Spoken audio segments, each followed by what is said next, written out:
কারিমা নাজিল করে জানিয়ে দিলেন প্রকৃত মুমিন কারা।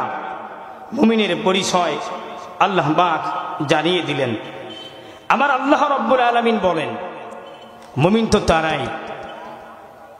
আল্লাহ রাব্বুল আলামিন সূরা আল আনফালের ভিতরে ডাক দিয়ে বলে দিলেন ইন্নামাল মুমিনুনা আল্লাযীনা ইযা যুকিরাল্লাহু ওয়াজিলাত কুলুবুহুম।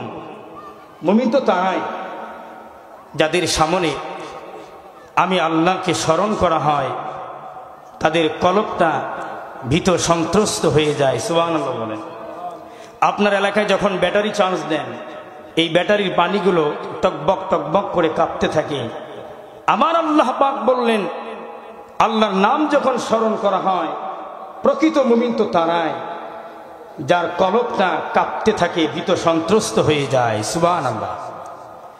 2 নম্বর গুণাবলী হচ্ছে ওয়াইজা তুলিয়াত আলাইহিম আয়াতুহু যাদাতুহুম ঈমানা। যখন এই কোরআনে হাকিম থেকে তেলাওয়াত করা হয় আমার মুমিন বান্দাদের অন্তরের ঈমানটা বেড়ে যায়। সুবহানাল্লাহ বলেন। তাহলে বলেন প্রকৃত ঈমানদার তো তারাই যাদের সামনে আল্লাহকে স্মরণ করলে অন্তরটা কেঁপে ওঠে। 2 নম্বরে হচ্ছে কোরআন যদি তেলাওয়াত করা হয় আল্লাহ নিদর্শন যদি বলা হয় তাহলে ঈমান বেড়ে যায়। সুবহানাল্লাহ বলবেন না? আমার একান্ত আপনজনেরা আমার। এরপর আল্লাহ রাব্বুল আলামিন বললেন শুধুমাত্র কেবলমাত্র অন্তর কেঁপে ওঠে ঈমান বেড়ে যায় এখানেই মুমিনের পরিচয় নয়। মুমিনের পরিচয় হচ্ছে ওয়া আলা রাব্বিহিম ইয়াতাওয়াক্কালুন। এরা আমি আল্লাহর উপরে ভরসা করে। সুবহানাল্লাহ বলেন। আমরা ভরসা করতে চাই কার উপরে? এটা জোরে বলেন কার উপরে? সব সময় ভরসা করব কার উপরে? চিৎকার মেরে বলেন কার উপরে? আল্লাহ বললেন যারা মুমিন তারা ভরসা করে আমার উপরে। সুবহানাল্লাহ।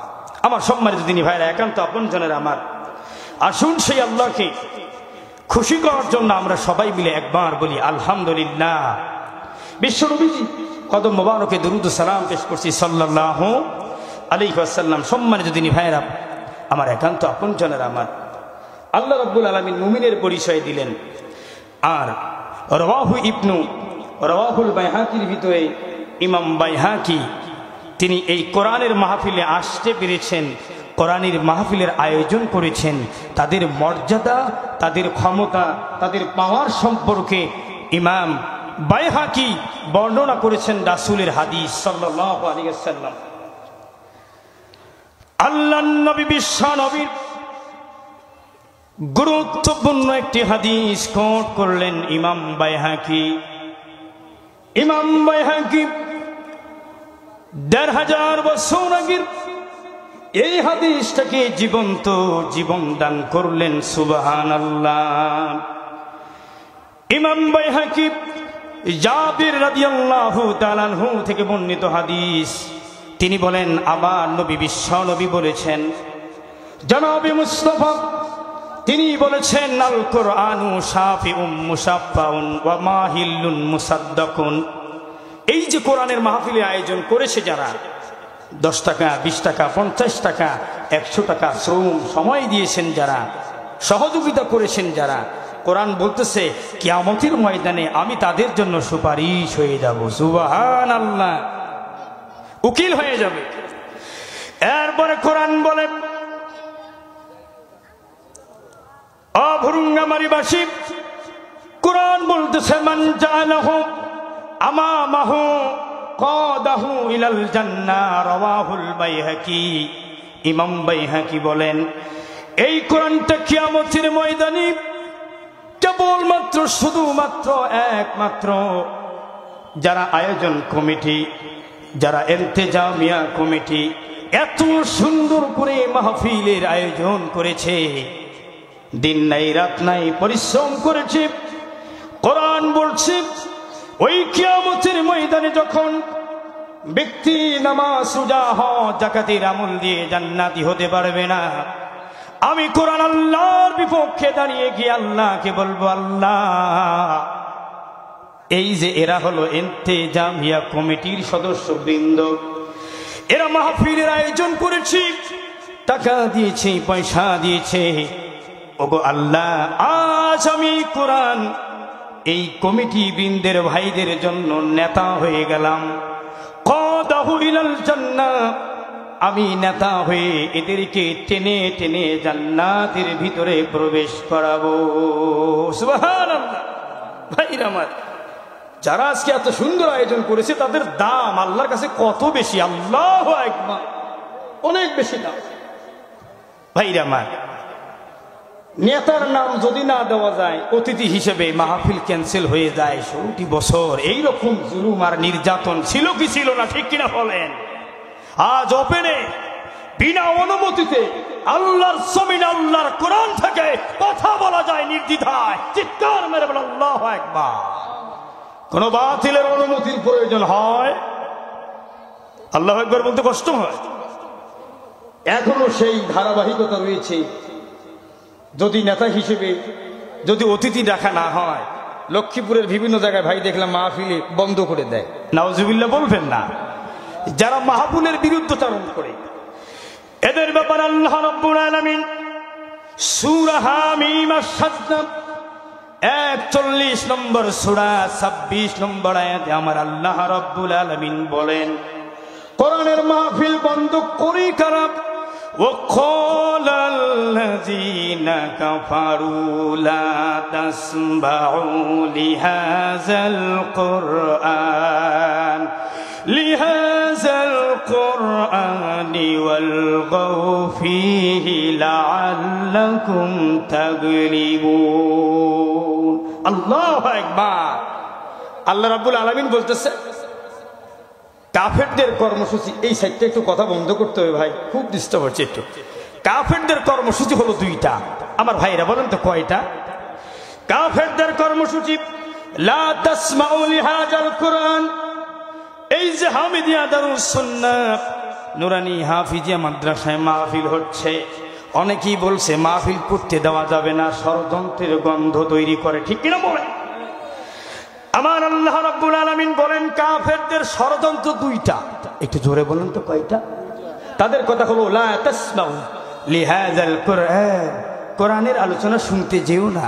নাউজুবিল্লাহ বলবেন না। যদি কোরআনের মাহফিল চালু হয়ে যায়, ওয়ালগাউ ফীহি লাআল্লাকুম তাগলিবুন। আল্লাহু আকবার। তাহলে বাধা দাও, পরিবেশ নষ্ট করে দাও। এই ষড়যন্ত্র আর চক্রান্ত করে কাফেরেরা। একটু জোরে বলেন কারা? কাফের যারা মাহফিল বন্ধ করে তারা, ঠিক কিনা বলে? আমার ভাইয়া, কথা বোঝা যায়? এখন আপনি নামাজ পড়েন, রোজা করেন, হজ করেন, যাকাত দেন, আপনার আমল সব ভালো, কিন্তু আপনি কোরআনের মাহফিলের বিরুদ্ধচারণ করেন, আপনার নাম নাই, মাহফিল বন্ধ করে দেওয়ার ষড়যন্ত্র করেন, আপনি মুসলমান কাফের হিসেবে কাল কিয়ামতের ময়দানে দাঁড়াতে হবে, ঠিক কিনা বলে? আমার ভাইরা, আল্লাহ রাসূল বলেন, মান জাআলাহু খালফাহু সাকাহু ইলান নার, রাওয়াহুল বাইহাকি। আল্লাহু আকবার। যেই ব্যক্তি মাহফিলের বিরুদ্ধচারণ করে, কোরআনের আলোচনার বিরুদ্ধচারণ করে, ওই ব্যক্তি কিয়ামতের ময়দানে যখন দেখবে জান্নাতে যায় নামাজ রোজা হজ যাকাত দিয়া, কোরআন বলবে এটা মেনে নেওয়া যায় না, এটা কোশ্চিনকালও সম্ভব না। আল্লাহর পাশে দাঁড়িয়ে বলবে এই ব্যক্তি চাঁদা দেয় নাই, টাকা দেয় নাই, পয়সা দেয় নাই, মাহফিলের বিরুদ্ধচারণ করেছে। আজ আমি এই কোরআন, আমি আল্লাহ পাকের পাশে দাঁড়িয়ে এই ব্যক্তিকে জাহান্নামে টেনে টেনে জাহান্নামে না ঢুকানো পর্যন্ত আমি কোরআন কিয়ামতের ময়দান থেকে সরে দাঁড়াবো না। চিৎকার মেরে বলেন না আউযুবিল্লাহ। বিষয়টা খুব কঠিন। মাহফিলে যারা সহযোগিতা করতেছেন, আল্লাহ যদি আপনাকে কবুল করে নেয় জান্নাতি, আর যদি বিরুদ্ধচারণ হয়ে যায় তাহলে জাহান্নামী। কথা কি বোঝা যায়? আমার বন্ধুগণ, বিশ্বনবীর জামাই আলী ইবনে আবি তালিব রাদিয়াল্লাহু তাআলা আনহু বদরের যুদ্ধ থেকে ফিরে এসে অসংখ্য কবরের সামনে দাঁড়িয়ে গেলেন। কবরের সামনে দাঁড়িয়ে গিয়ে মাথাটা নত করে দিলেন। চক্ষু বেয়ে বেয়ে পানি পড়ছে আলী ইবনে আবি তালিবের। আলী ইবনে আবি তালিবের ওই কবরগুলির পাশে গিয়ে মনে পড়ে গেল কবরের মানুষগুলো বড় অসহায়, বড় নিরীহ, বড় অসহায়। ওই ঘরে জানলা নাই, দরজা নাই, লাইটের কোনো ব্যবস্থা নাই, ওই ঘরের ভিতরে খাওয়া নাই, দাওয়া নাই, ওই ঘরের ভিতরে শুয়ে থাকার ব্যবস্থা নাই, বসার ব্যবস্থা নাই। ওই অন্ধকার জনমানবহীন ওই কঠিন ঘরের ভিতরে মানুষগুলো কিভাবে কাটায়, এই এদেরকে নিয়ে আলী ইবনে আবি তালিব ওই কবরবাসীর সামনে বড় একটা ফিরিস্তি করলেন।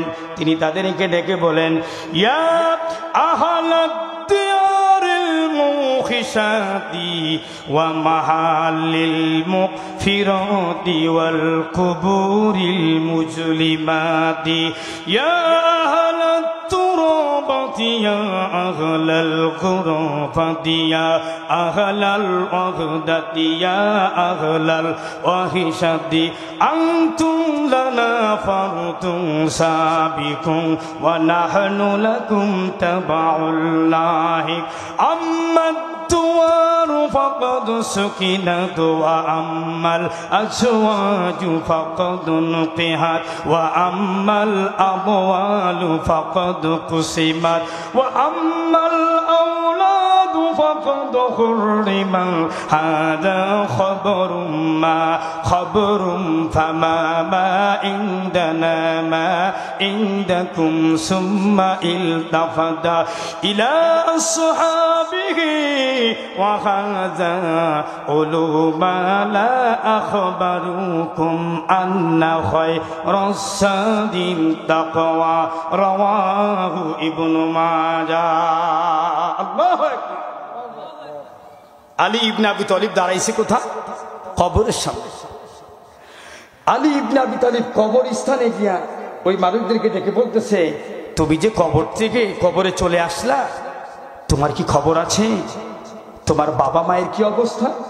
তোমার স্ত্রীর কি অবস্থা? আরে তুমি যে সম্পত্তিটা অর্জন করার জন্য, কামাই করার জন্য এত পরিশ্রম করেছো, সেই সম্পত্তির কি অবস্থা তুমি কি সেটা জানো? আলী কথা বলছেন মৃত কবরের ওই বাসিন্দাদের সাথে, সুবহানাল্লাহ বলা যাবে না। প্রথম কথা বলে দিলেন আলী ইবনে আবি তালিব।